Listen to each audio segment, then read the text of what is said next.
Merci Madame la Présidente. Je constate en écoutant certaines personnes qu'ils sont un petit peu déconnectés de ce qui se passe exactement à Madagascar.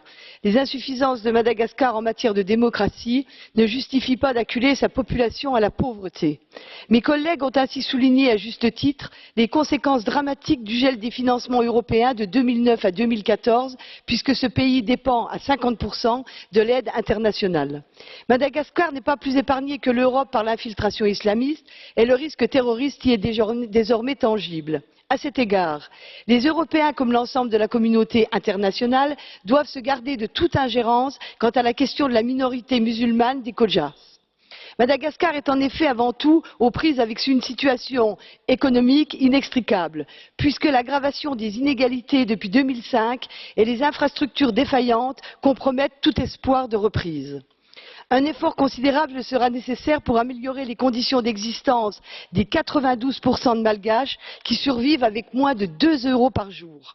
Un développement, par exemple, de l'élevage des crevettes locales, les meilleures du monde, serait une avancée. Les ravages de la peste, avec 127 morts en octobre et août, sont le dernier symptôme tragique de ce dénuement extrême.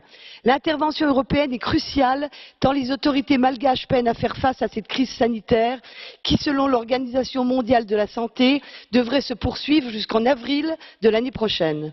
Notre mobilisation est donc urgente pour sortir Madagascar de l'ornière de l'instabilité chronique, de la famine et de la maladie. Je vous remercie.